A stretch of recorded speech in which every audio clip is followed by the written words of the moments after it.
여러분 안녕하십니까? 2월 11일 수요일 KBS 아메리카 뉴스입니다. 최근 한인 농장들도 많이 위치한 캘리포니아 베이커스필드 일원 농경지의 지하 수층이 잘못된 석유 시추로 훼손돼서 농작물에 적지 않은 피해가 발생하고 있다는 소식 전해드렸는데요. 뒤늦은 감은 있지만 캘리포니아 주 정부가 연방정부와 함께 심도 깊은 진상 파악을 비롯해서 다각적인 대처를 공표하고 나섰습니다. 노승욱 기자의 보도입니다. 현재 캘리포니아 일원의 석유 가스 회사들이 시추 오류를 범한 것으로 추정되는 곳은 모두 2,500여 곳 이상. 이 중 약 40%가 지난 2011년 이후 정부의 허가를 받은 곳입니다. 농사를 망친 농업 관계자들과 환경단체들의 비난 여론이 거세지자 가주 정부는 뒤늦은 대책 마련을 공표하고 나섰습니다. What we did earlier this week is send a letter to the United States Environmental Protection Agency detailing to them how we are going to clean up this mess, what steps we're going to go through so we can make sure that we're protecting health and human safety and the environment, but also staying sensitive to the fact that a great deal of employment comes from the oil and gas industry in the Kern County area. 하지만 농민들과 시민단체 관계자들의 반응은 차갑습니다. 즉각적인 시추 중단과 함께 관련 허가 규정의 재조정, 그리고 책임자 처벌 등을 요구하고 있기 때문입니다. They announced that, despite these 2,000 wells, they're not shutting any of them down, which in our view is completely inadequate and is a failure to enforce the federal law. 현재 가주 당국은 2,553건의 시추 중 140여 건이 우선적인 심의 대상이라고 판단하고 진상 파악에 들어간 상태입니다. 연방환경보호국 역시 사태 추이에 따라 수자원 보호를 위해 현재 진행되고 있는 석유 시추를 어떻게 할 것인지 결정할 계획입니다. 한편 메트로폴리탄 수자원국은 올해도 기록적인 가뭄이 지속될 경우 남가주로 향하는 상수원 공급량을 5%에서 최고 10%가량 줄일 수밖에 없다고 밝혔습니다. 또한 LA시 의회는 잔디에 물을 주는 시간이나 음식점 식수 제공 규정 등을 위반할 경우 해당 벌금을 현행 $100에서 $500로 인상하는 방안을 심의 중입니다. KBS 뉴스 노승욱입니다. 한인들의 정신건강 관련 상담 비율이 여타 인종은 물론이고 아시아계 평균을 비교해 볼 때도 3분의 1 수준에 그치는 것으로 조사됐습니다. 반면 가정불화로 인한 대형 사건이나 가정폭력 비율은 높아서 예방 차원의 적극적인 상담이 필요하다는 게 전문가들의 지적입니다. 김주원 기자의 보도입니다. LA 카운티 정신건강국. 매년 약 20만 건에 달하는 정신건강 관련 상담이 진행되고 있습니다. 이 중 영어가 아닌 민족별 모국어로 진행되는 상담은 연간 9천여 건. 지난해 아시아계 주민이 상담받은 건수는 모두 275건이었습니다. 그런데 한인들의 상담 건수는 109건에 불과합니다. 문화적인 차이를 고려해 아시아계 평균 상담 건만을 비교해 본다 해도 3분의 1 수준입니다. 반면 히스패닉계는 지난해 약 4,500건의 상담 건수를 기록했습니다. 수치라고 생각하기 때문에 내가 이걸 얘기하면 다른 사람이 또 어떻게 나를 볼 것인가. 그 문제는 곧 나 문제만의 이게 아니라 사회적인 문제가 돼요. 우선 그런 분들을 따뜻하게 케어를 해주고 받아줘야지 내가 이런 정신 문제가 있습니다라고 얘기할 수 있을 것 같아요. 그래야지만 올바른 치료가 시작되고 회복이 온다고 생각해요. LA 카운티 정부는 한인들을 위한 정신건강 상담을 진행하고 있습니다. 이렇게 지역 정부가 막대한 예산을 편성해 정신건강 관련 상담을 진행하는 것은 대형 사건으로 확대될 수 있는 각종 사건 사고를 예방하기 위해서입니다. 또한 전문의 진료 이전 단계에서 시민들의 정신적 고통을 조기 발견하거나 치료함으로써 시민들이 누려야 할 기본적인 권리와 복지를 제공하기 위해서입니다. It's not just that person on the street, it's someone in my family. It's not just someone who I've never met. I see walking down the street. It's my friend. LA 카운티 정신건강국은 이 같은 실태를 개선하기 위해 한인 종교계를 중심으로 꾸준한 홍보 활동과 세미나를 개최하고 있습니다. 2년 전에는 한인 관련 상담 건수는 60건에 불과했습니다. KBS 뉴스 김주원입니다. 노스캐롤라이나에서 무슬림 대학생 3명이 백인의 총격에 의해 숨졌습니다. 경찰은 주차 공간을 둘러싼 다툼이 주요 동기라고 밝혔지만 종교 혐오적인 살인인지를 규명해야 한다는 요구가 높아지고 있습니다.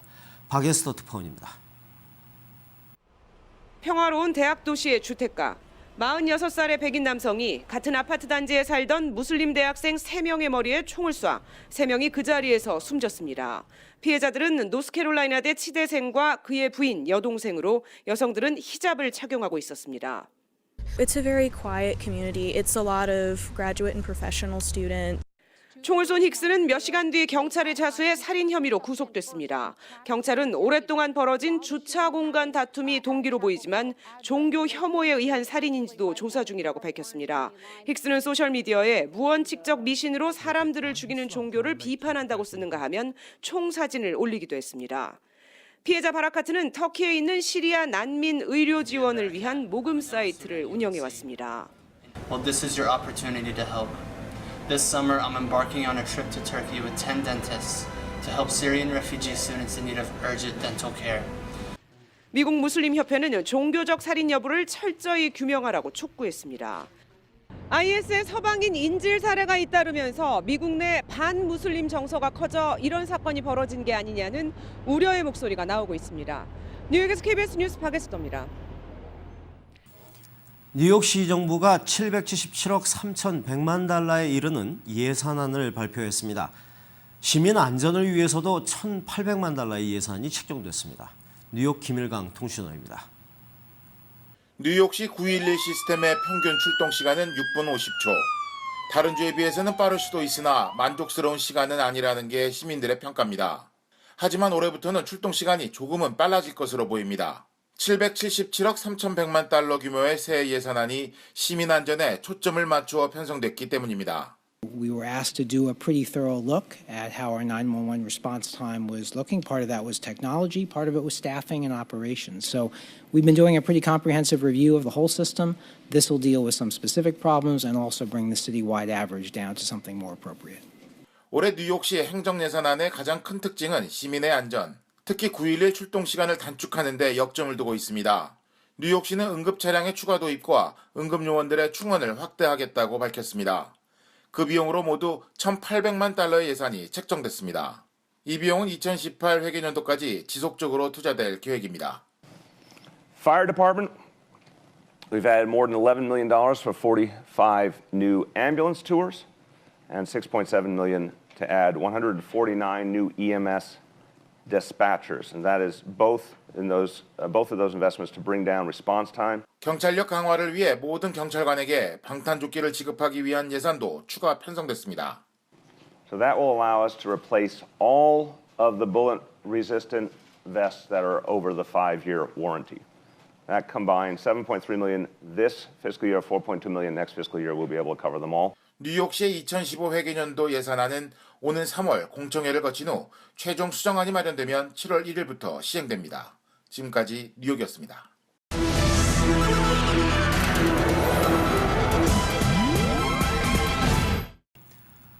오바마 대통령은 의회에 무력 사용권을 요청하면서 장기적이고 대규모적인 지상전은 금지하고 대신 제한적으로 지상군을 투입하겠다고 밝혔습니다. 현재 허용되어 있는 조건 없는 무력 사용권을 제한하는 내용이어서 공화당은 수정안을 마련하겠다고 밝혔습니다. 워싱턴 이강덕 특파원의 보도입니다. 오바마 미국 대통령이 의회에 제출한 무력사용권 요청 관련 법안 초안과 대통령 서한이 공개됐습니다.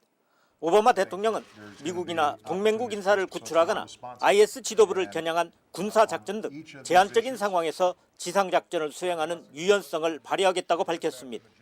오바마 대통령은 직접 대국민 연설을 통해 제한적 지상작전이 허용돼도 중동에서 큰 전쟁에 말려드는 일은 없을 것이라는 점을 강조했습니다. The resolution we've submitted today does not call for the deployment of U.S. ground combat forces to Iraq or Syria.